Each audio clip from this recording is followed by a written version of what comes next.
안녕하세요. LA의 정교수입니다. 구독과 좋아요 알람 설정은 영상 제작에 큰 힘이 됩니다. 자, 오늘 살펴볼 주제들은요. 테슬라 주가 더 하락하나라는 주제다로 봅니다. 자, 그리고 반가운 소식이 곧 나올 듯한데요. 그 내용 들여다봅니다. 자, 그리고 트럼프와 머스크의 이 협력이 앞으로 변동성을 더 크게 만들 것이라는 분석 살펴보고요. 그 외 테슬라 소식과 미국의 매크로 상황들 살펴보도록 합니다. 자, 우리 먼저요. 전체적인 미국 주식시장 흐름부터 살펴보고 가겠습니다. 맵을 다 같이 보시게 되면요. 자, 오늘 미국 시장을 한마디로 정리하자면요. 빅테크들이 조정을 받았다. 이렇게 정리해 볼 수 있겠습니다. 자, 지금 보시는 것처럼요. 오늘은 이 매그니피센트 세븐 주식을 중심으로 이 오른쪽, 아래쪽이 즉 작은 주식들이 오늘 전반적으로 상승하는 흐름세가 나타났습니다. 자, 이에 반해서 오늘 매그니피센트 세븐 주식들은요. 오늘 재미가 별로 없었어요. 자, 일단 마서 볼까요? 0.2% 오늘 살짝 이 마이너스 했다가 좀 올라갔습니다. 큰 의미는 없는 숫자고요. 애플이 0.14 빠졌습니다. 자, 애플도 뭐 중국에서의 제재 뭐 여러 가지 이제 낙폭이 조금 있었다가 최근에 좀 올랐다가 다시 지금 뭐 이렇게 그냥 횡보하고 있는 수준이죠. 자, 그리고 엔비디아 보세요. 엔비디아가 5.21%나 껑충 뛰어 올랐습니다. 여러분 지금 반도체 주식이 많이 빠지지 않았습니까? 자, 근데 엔비디아가 특히 이제 120불대까지 어떤 경계선을 했다가 그 아래쪽으로 떨어지니까 저가 매수 막 들어오는 거죠. 그러니까 엔비디아도 $100, $110 저 선까지 내려오면요. 그냥 사람들이 쌀 때 더 사자, 줍줍하자 이런 지금 추가 매수가 굉장히 많이 들어옵니다. 왜냐면 엔비디아가 거의 148, 150까지 갔던 것이 지금 110까지 내려왔으니까 당연히 이건 줍줍 찬스라고 보는 거죠. 자, 그래서 자동으로 지금 현재 들어오는 겁니다. 자, 그리고 지금 아마존 볼까요? 2.43 빠졌어요. 아마존은 그동안 많이 올랐어요. 그러다 보니까 조정 왔다고 보면 됩니다. 자, 그리고 구글 보세요. 6.94%. 구글은 실적 발표 나고 나서 그것에 데미지가 있는 겁니다. 그래서 구글 많이 빠졌고요. 자, 그리고 테슬라 3.58 빠졌습니다. 테슬라도 지금 뭐 $400대 복귀했다가 다시 지금 $380대 뭐 왔다 갔다 하고 있습니다. 그러니까 뭐 크게 염려할 수준은 아니고요. 그냥 뭐 적절한 때에 적절하게 또 조정이 오고 있고 또 어느 정도 내리면요. 또 다시 치고 올라가는 그런 흐름세가 반복되고 있으니까 뭐 그렇게 염려할 수준은 아니라고 봅니다. 자, 오늘 시장은요. 이 빅테크들이 그동안 뭐 조금 이제 올랐던 주식들 중심으로 조정받고 있는 중이고 나머지는 다시 조금 복귀하고 있죠. 작은 주식들이 좀 낙폭이 컸기 때문에 그것에 대해서 자동 매수들이 들어오고 있는 그런 모습입니다. 자, 아무튼 뭐 시장이 계속해서 지금 트럼프발 관세 그리고 다양한 정책들이 나오면서 변동은 앞으로 클 거예요. 그러나 우리가 올 말 하반기를 본다면요. 주가 자체는 꾸준히 우상향할 수밖에 없으니까 이런 시간에 뭐 흔들리는 시간에 여러분들 마음마저 흔들려서는 안 돼요. 자, 지금부터는요, 미국 경제 상황과 매크로 상황들 몇 가지 살펴보도록 합니다. 자, 가장 먼저 살필 소식은요, 빅테크들의 이번 실적 발표 내용들을 보니까요. 자, 빅테크들의 2025년도 올해 이 AI 관련 인프라 투자가요, 막대합니다. 이전보다도 더 많이 올려서 투자를 한다라는 데이터가 공개됐습니다. 자, 먼저 한번 보시겠습니다. 여러분, 지금 초록색, 빨간색, 파란색 막대 그래프가 보이시죠? 왼쪽에 차트예요. 자, 이게 이제 23년도, 24년도, 25년도, 이 25년도는 올해 예상치 포캐스트죠. 자, 일단 23년도부터 보면요. 자, 이게 이제 뭐 한 20조 원 좀 넘게 한 30조 원 정도 수준으로 가고 있습니다. 초록색은 마소, 빨간색은 알파벳 구글이고요. 그리고 파란색이 메타거든요. 그러니까 뭐 대략 한 30조 원 규모에서 연간 투자를 했었습니다. 자, 그런데 24년 작년도에 보면은 이게 이제 껑충 뛰어오르죠. 그래서 거의 한 80% 가까이 육박하면서 투자를 올려버립니다. 자, 지금 보시면 마소가 가장 이제 빠르게 달려나갔죠. 그리고 구글도 디질세라 빨간색 이것도 보면 굉장히 올라왔죠. 거의 뭐 한 50조 이상 투자하고 있는 겁니다. 그리고 파란색 메타도 투자를 올리고 있죠. 자, 그런데 이번에 보십시오. 이번에 보면요. 눈에 띄는 거는 마소든 구글이든 원래부터 마소 구글은 계속해서 누적적으로 많이 올리고 있죠. 23년도에서 24년도, 24년도에서 25년도 보시면요. 거의 80조 원까지 이 마이크로소프트 투자를 하고 있습니다. 이게 이제 한국 그 달러로 한국 환율로 하면요. 이게 이제 100조가 넘어가는 겁니다. 어마어마한 거죠. 자, 그리고 빨간색 구글도 보세요. 많이 올렸죠. 뭐 거의 한 3, 40% 이상은 더 끌어올리고 있는 거죠. 자, 그런데 더 주목할 것은요. 메타입니다. 지금 페이스북은요. 옛날 지금 작년이죠. 작년에 거의 한 35조 정도 했던 걸 이번에 60조 넘게 거의 70조 가까이 하고 있습니다. 그러니까 메타가 올해 2배 이상 지금 인프라 투자에 올인하고 있는 거죠. 여러분 이걸 보시면요.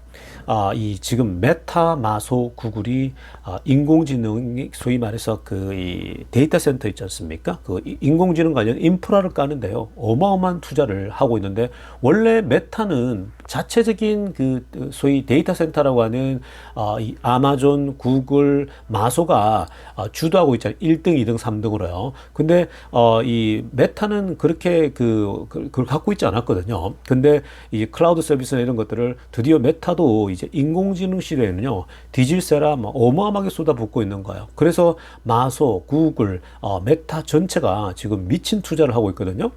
여러분 이러한 데이터가 공개되면서 엔비디아가 오늘 주가도 올랐잖아요. 엔비디아가 더 떨어질 수가 없는 거예요. 왜냐?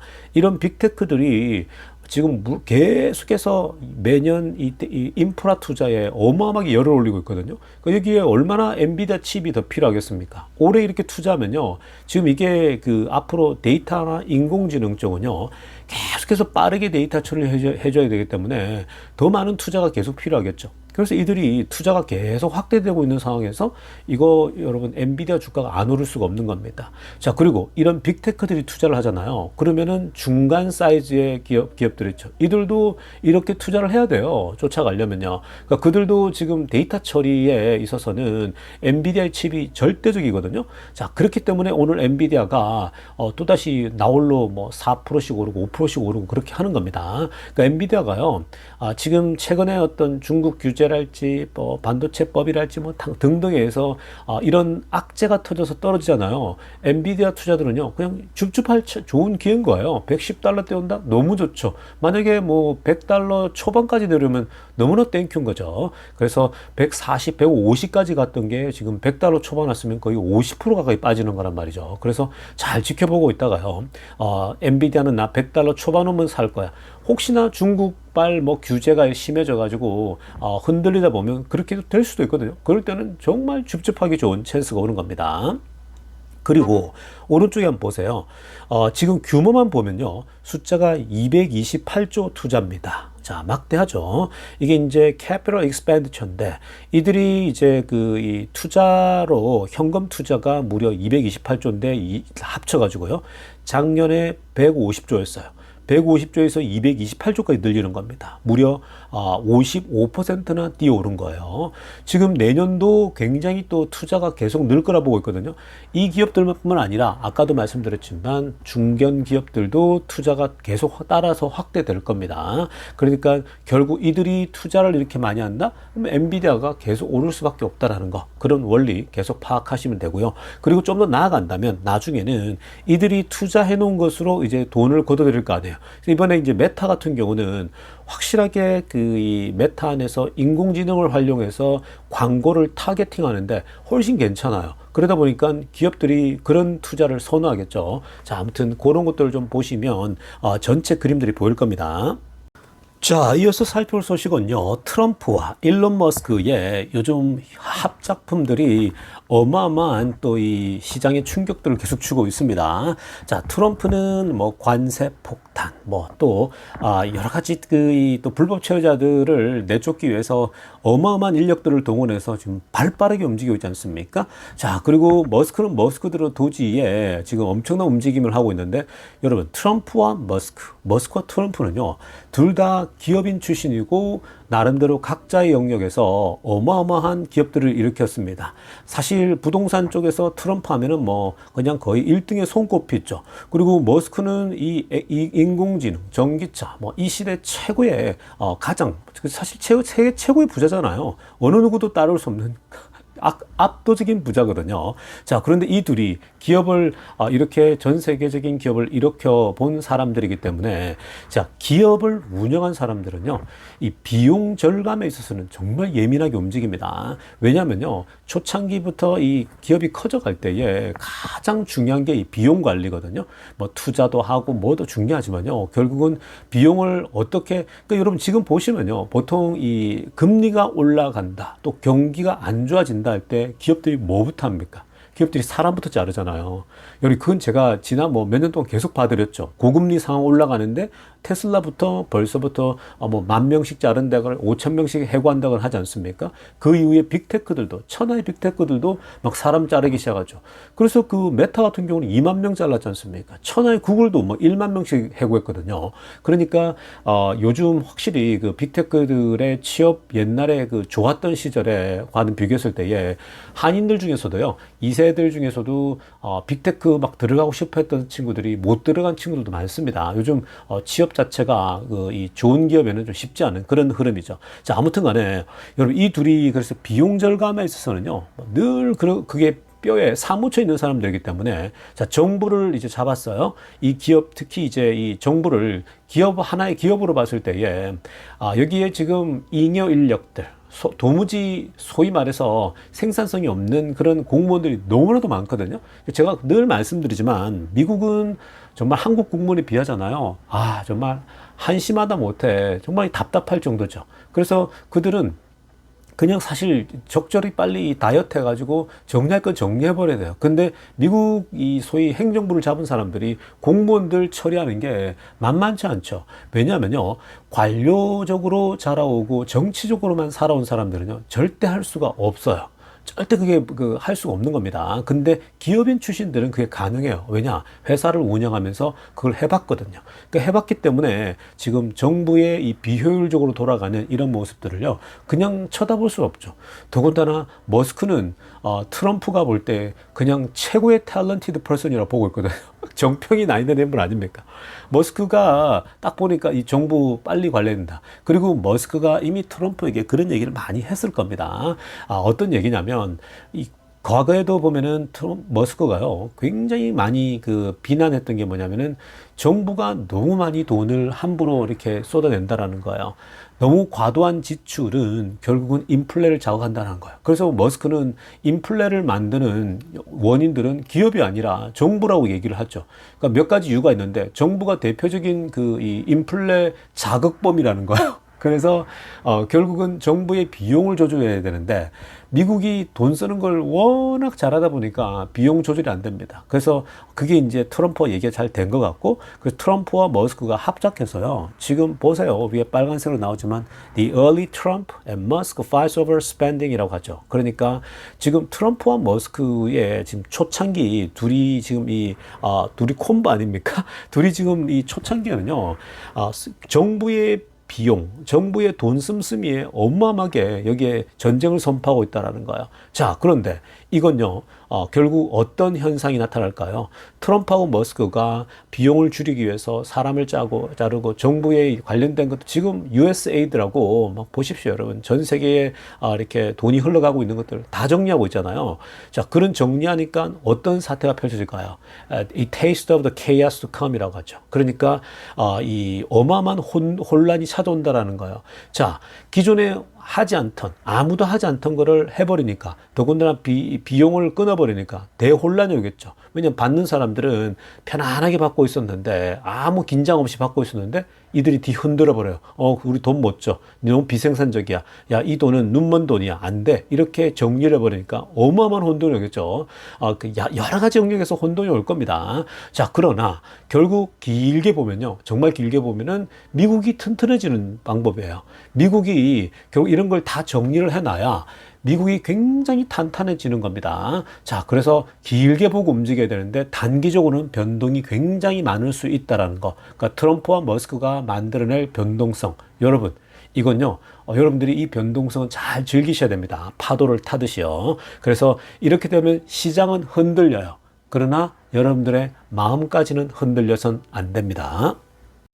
자, 지금부터는요, 테슬라 소식 집중적으로 들여다보겠습니다. 자, 가장 먼저 살펴볼 소식은요.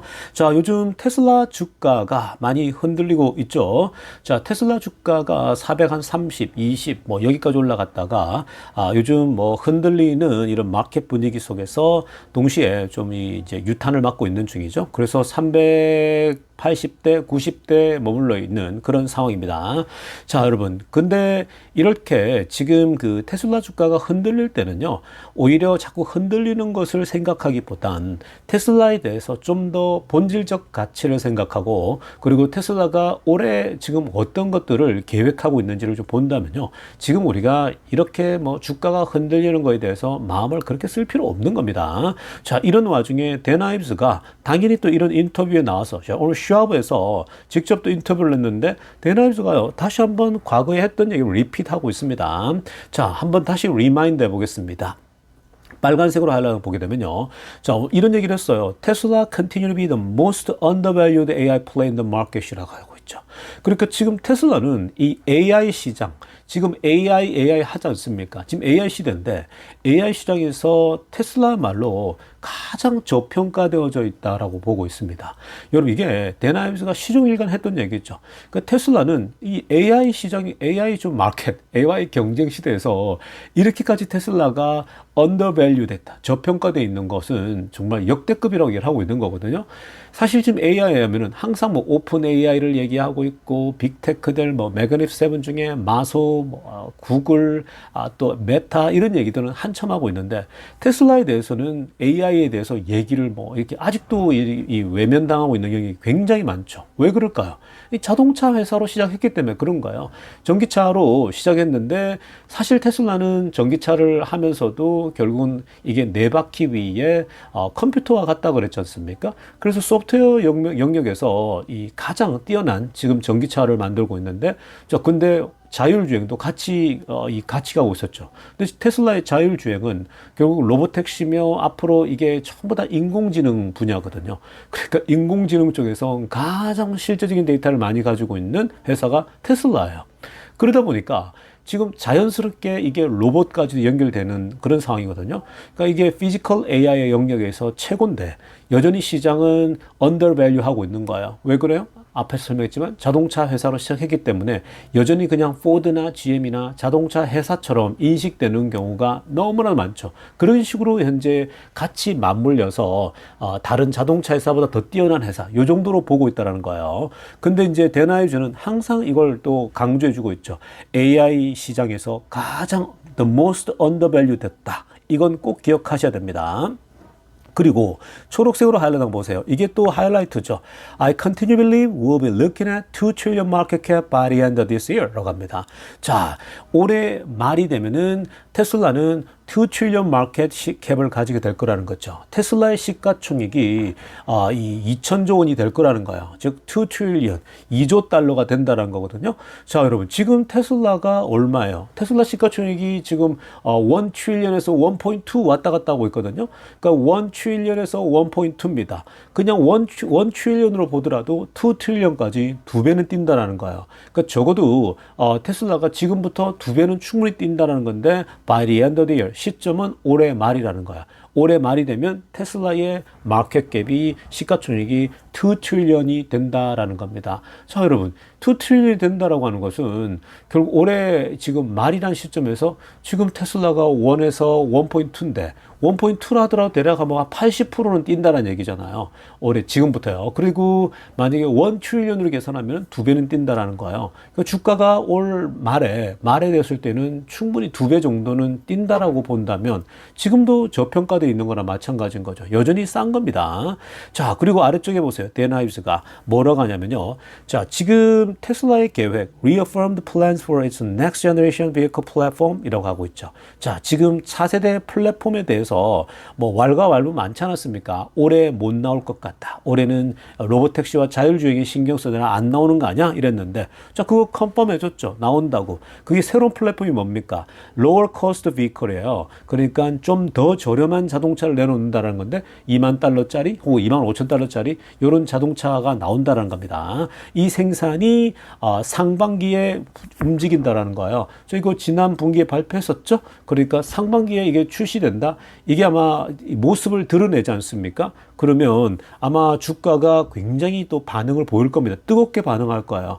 일단 테슬라는요, 지금 현재 가격대가 비싸잖아요. 비싸기 때문에 프리미엄 레벨에 들어가요. 프리미엄 자동차들은요, 한 국가에서 또 뭐 한 공동체에서 살 수 있는 여력이요, 그렇게 많지 않아요. 한 30% 상위 이 정도가 살 수 있는 거예요. 여러분들 한국을 한번 생각해 보세요. 한국에서 벤츠나 BMW 차를, 소위 프리미엄 차를 살 수 있는 그런 사람들이 어느 정도 어떤 부류입니까? 그게 상위 또 이렇게 뭐 30% 이런 윗선에 있는 사람들이 살 수 있는 거잖아요. 하위 계통 사람들도 지를 수는 있지만 그걸 유지하고 버티는 게 쉽지 않잖아요. 그러니까 그 사람들은 그런 차를 사지 않는다고요. 그러니까 지금 현재 테슬라의 마켓 시장 자체가 현재 상위 한 30%에 타겟되어 있기 때문에 앞으로 그 하위에 적어도 중하위 있죠. 그러니까 대략 한 하위 30% 이상, 그러니까 전체적으로 한 70%, 상위 70%를 다 커버할 수 있어야 되는데 그게 지금 안 되고 있는 겁니다. 그래서 그런 부분을 테슬라가 저렴한 자동차를 내놓고 그 시장을 가져가기 시작하게 되면요, 이게 지금 전체적으로 판매 자체가 20, 30% 이상은 무조건 오른다고 보시면 돼요. 그러니까 올해는요. 그러니까 지금 여러모로 보더라도 테슬라 주가가 올 하반기에는 굉장히 좋을 수 있다라는 겁니다. 그러니까 여러분들이 지금 주가가 흔들린다고요, 자꾸 흔들리면 안 되는 게, 요런 그 본질적 가치를 자꾸 생각하고 있어야 됩니다. 올해는 테슬라가 정말 좋은 해거든요. 그러니까 오히려 지금 370대, 80대 나오면 정말 줍줍 찬스죠. 좋은 찬스이기 때문에 여러분들이 그런 걸 잘 계산하고 움직이셔야 되고요. 계속해서 보십시오, 여러분. 지금 대나이즈도 이 얘기 지금 과거부터 계속했는데 반복하고 있잖아요. 여러분, 제가 제 채널에서 반복을 많이 해주잖아요. 그 왜 그러냐면요, 여러분 유튜브를 뭐 어떤 걸 들어보세요. 그게 기억이 나는지, 지나면요 기억이 잘 안 나요. 그러니까 여러분들이 이 반복해서 듣는 거를요, 그걸 싫어하면 안 돼요. 반복해서 듣는 거를 굉장히 감사하게 생각해야 돼요. 왜냐하면 우리가 이게 지나치면 까먹고 돌아서면 까먹기 때문에 주가가 흔들리고 시장이 흔들리면 자꾸 까먹어요. 본질적 가치를요. 그래서 자꾸 리마인드를 해 드리는 겁니다. 그러니까 여러분들이 좀 긴 안목으로 이 테슬라가 굉장히 준비가 잘 되어져 있다는 거 좀 기억하신다면요, 지금 굉장히 줍줍하기 좋은 찬스가 오고 있다라고 보시면 되겠습니다. 자, 이어서 살펴볼 테슬라 소식도요, 굉장히 좋은 소식입니다. 자, 여러분, 먼저 이 소식 살펴보기 전에, 여러분, 테슬라가 미국에서 50개 주가 있잖아요. 한국으로 따지면 각 지방들이거든요. 뭐 서울, 경기도, 뭐 충청도. 근데 여러분, 지금 모든 스테이트, 모든 주에서 테슬라를 지금 다 판매할 수가 없습니다. 정말 놀라운 사실이죠. 아직도 그거 모르는 사람들 많더라고요. 테슬라가 모든 주에 다 팔 수가 없어요. 그게 왜 그러냐면요, 그게 이제 전통 자동차 회사들이 그 딜러십과 소위 말해서 로비도 하고 다 짜고 치는 고스톱인 거죠. 그러니까 왜냐면은 테슬라는 판매 방식이 그냥 디렉트 커스터머예요. 그러니까 직접 온라인에서 소비자가 테슬라 홈페이지 들어가서 그냥 클릭해서 클릭 몇 분만 하면 살 수가 있는 거예요. 굉장히 단순하고 심플하게 되어 있습니다. 그리고 정말 이 핸드폰에서 앱을 깔아가지고 주문할 수 있는 거거든요. 아주 좋았죠. 저도 뭐 매입할 때 그렇게 했으니까요.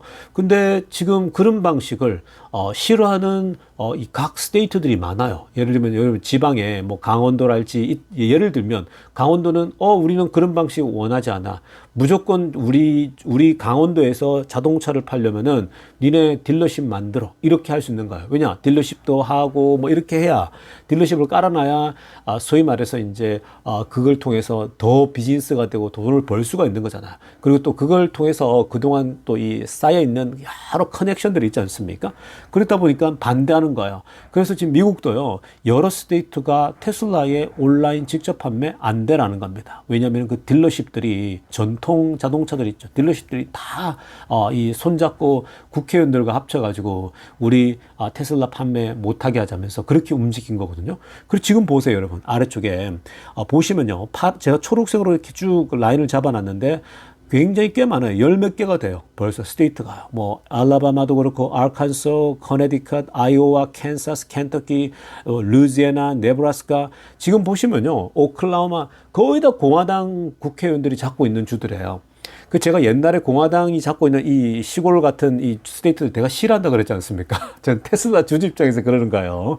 그러니까 이 사실은 이런 전부 다 거의 공화당이 잡고 있는 이런 주들에서 테슬라를 맡고 있는데 어쩌면 이번에 머스크가 트럼프와 손을 잡은 건요. 요런 카테고리, 요런 카르텔을 끊어내기 위해서도 어쩌면 전략적인 판단이었을 수 있습니다. 물론 그걸 생각하고 안 했을 수도 있어요. 근데 이건요, 어찌든 결과론적으로 보게 되면 아주 완벽한 그림이거든요. 자, 여러분, 근데 오늘 사우스캐롤라이나가 자 그동안 여기서 직접 판매 안 됐거든요. 온라인에서 주문해서 매입하는 거 안 돼라고 했는데 자 사우스캐롤라이나 lawmakers 위에 빨간색으로 한번 보세요. 이 사우스캐롤라이나 주의 이 국회의원들이 뭘 고려하고 있냐? 새로운 법안을 입안하겠다라고 얘기를 하고 있습니다. 그 법이 뭐냐면은 finally allow direct consumer electric vehicle sale입니다. 자 이제 전기차를 살 때는 그냥 말 그대로 온라인에서 직접적으로 회사에서 주문해가지고 받을 수 있다. 딜러십을 거치지 않더라도 된다라고 이 법을 현재 발의한다고 합니다. 굉장히 좋은 소식이죠. 사우스캐롤라이나가 이런 식으로 한다? 그러면 앞으로 더 할 수 있는 거지 않습니까? 앞으로 지금 사우스캐롤라이나뿐만 아니라 뭐 앞으로 많아요. 전부 다 지금 머스크가 트럼프 지지했고 공화당을 지지했는데 이 공화당 의원들이 움직여야죠. 이렇지 않으면 또 바꿔버려야 돼요. 나중에 이런 식으로 나오면 안 됩니다. 공화당 의원들도 협조를 해야죠. 머스크에게. 아니, 머스크가 이번에 대통령 만들어낸 거 아닙니까? 이러면 당연히 머스크에 협조해야 됩니다. 자, 아무튼 이 시골에 있는 이 공화당 이 의원들이 워낙 또 옛날에 그 본인들에게 자금줄을 댔던 그 이 전통 자동차 딜러십들이 있다 보니까 그걸 돈줄을 끊을 수가 없어요. 왜냐? 이들은 국회의원들은 그렇게 로비에 돈을 받아가지고 활동을 하기 때문에 그 달콤한 여러분 이 돈의 욕을 어떻게 벗어나겠습니까? 그러니까 이걸 끊어내는 게 시간이 걸리는 건데 아무튼 이 좋은 소식은요. 사우스캐롤라이나 의원들이 움직였다는 점입니다. 만약에 이 모든 스테이트들이요 다 테슬라 자동차를 직접 판매할 수 있다 그러면 아마 테슬라 매출이 여기서 지금 한 13개, 15개라고 봤을 때에 여러분 지금 전체 50개 주에서 이게 20%가 넘어간다고요. 그러니까 판매가 20%는 더 올라갈 수도 있어요. 자, 아무튼 이런 이 소위 말해서 이 답답한 상황들이 많고요. 테슬라가 워낙 혁신적인 판매 방법을 갖고 오다 보니까 이런 거고요. 그리고 지금 보험은 더 많죠. 보험도 안 되는 곳이 많잖아요. 테슬라 보험이요. 그것도 다 자신들이 카르텔로 테슬라 들어오는 걸 막고 있어 그런 거거든요. 그래서 결국 시간의 문제라고 저는 봅니다. 차근차근 지금 테슬라가 더 법적인 싸움들도 하고 있고 시간의 문제이지 결국 테슬라 자체의 문제가 아니라는 점을 기억한다면요. 미래는 테슬라의 편이다라고 정리하고 가겠습니다. 자, 이어서 살펴볼 소식은요. 지금 내연차들이 테슬라에 비해서 얼마나 전기차로 소위 고전을 하고 있는지 또 대표적으로 볼 수 있는 실적 발표 때마다 우리가 이걸 파악할 수 있는데요. 자, 포드입니다. 여러분, 포드는 미국을 대표하는 지금 100년을 가까이 살아남은 어마어마한 자동차 기업이죠. 근데 사실은 그냥 연명하고 있다라고 해도 과언이 아닙니다. 더 이상 성장성은 없고 오히려 지금 이 전기차 시대에 들어서 굉장히 고전하고 있는 모습입니다. 자, 일단 위에 빨간색으로 하였던 거 보세요. 자, 이 포드의 전기차 영역이 지금 2024년도 4분기에요. 얼마의 손실이 났냐? 4분기에만 전기차 쪽이 1.38 billion입니다. 무려 1조 3,800억인데 이걸 뭐 환율 1,500으로 계산하면 거의 2조 원 정도 손실을 본 거죠. 이게 이제 이 레비뉴, 매출 자체는요, 마이너스 35%가 나왔어요. 여러분, 지금 보십시오. 어저께 도요타 보여드리지 않았습니까? 도요타도 2년 연속 지금 계속해서 떨어지고 있죠? 어제 그 28% 가까이 operating margin이죠. 그러니까 영업 이익이 떨어졌거든요. 그러니까 굉장한 거죠. 28%가 영업 이익이 빠지는 건 굉장히 충격적인 거고. 근데 지금 여기 포드도 보세요. 전기차 영역만 봤을 때 무려 전년 대비 35%나 떨어졌다. 그러니까 이게 힘이 떨어지는 거야. 포드가 본인들이 넘버2라고 얘기했거든요. 넘버2로 미국에서는 전기차 잘 만든다. 테슬라 다음으로 우리가 전기차 잘 만든다 그랬는데 지금 이런 결과가 나오고 있는 거예요.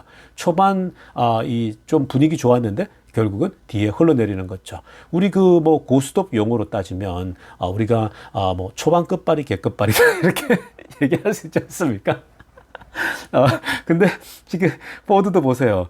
첫 끝발이 개끝발이 되는 겁니다. 이게 우리가 그 폭스바겐에서 알 수 있는 거거든요. 폭스바겐이 전 세계적으로 야 우리가 넘버 투야 그랬지 않습니까? 과거에 테슬라 다음으로 우리가 잘해 이러면서 전기차는 우리가 이제 달린다 이러면서 21년도 22년도 굉장히 했었죠. 근데 그 이후부터 완전히 떨어지기 시작합니다. 그 지금은 완전 나락으로 떨어지고 있죠.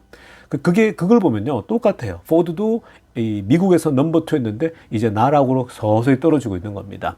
자, 그리고 EV 마진도요. 마이너스 98.1%나 떨어졌고요. 그러니까 이거는 뭐 어마어마하죠. 전기차 영역에서요. 그냥 거의 100% 지금 마이너스인데 그리고 이제 전기차 쪽에서 작년 한 해죠. 24년 1년 동안 무려 5.1 빌리언입니다. 그러니까 이게 지금 거의 7조 정도 손실이 난 거예요. 한국 돈으로 따졌을 때. 그러니까 무지막지하게 손실이 나는 거죠.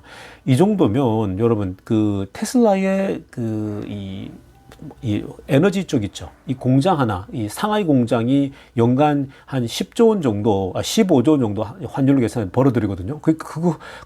그렇게 이 에너지 공장 하나 가지고 벌어들이는데 전기차 때문에 5조, 7조 원씩 손실을 본다? 이거는 여러분 계속 유지할 수가 없는 거죠. 그리고 구체적으로 자동차 한 대당, 전기차 한 대 팔잖아요. 얼마 손실이 나느냐? 37,000불이 손실이 나고 있다고 합니다. 자, 굉장하죠. 자, 이게 근데 올해 보조금이 만약에 없어지잖아요. 그러면 더 불어납니다. 한 4만 불, 5만 불대로 늘어나겠죠. 굉장히 지금 어려운 상황입니다. 포드도 이렇고요. GM도 그렇고요. 다 그래요. 그러니까 지금 미래가 이들이 과연 헤쳐나갈 수 있을까 의문스럽습니다. 그러니까 결국은 강자만이 살아남는 게 이 자본주의 시장이에요. 특히 이제 기업들 세계에서는요. 그러니까 결국 테슬라가 독보적인 모습들을 계속 가져갈 수밖에 없다. 이들은 자동차도 아주 이렇게 헤매고 있는데 테슬라는 이제 자동차에 별 관심 없어요, 여러분. 그냥 하던 일을 하면 되는 거고요. 그냥 숫자 늘리면 되는 거고 지금 뭐 자율주행 가고 있고 로봇택시 가고 있고 로봇에 집중하고 있는데 AI 인공지능에 집중하고 있잖아요. 근데 아직도 자동차 때문에 이렇게 힘을 못 쓰고 있으니 이게 비교가 안 되는 거죠. 자, 여러분 오늘 영상 여기까지 하겠습니다. 2부 때 뵐게요. LA 종교스TV였습니다.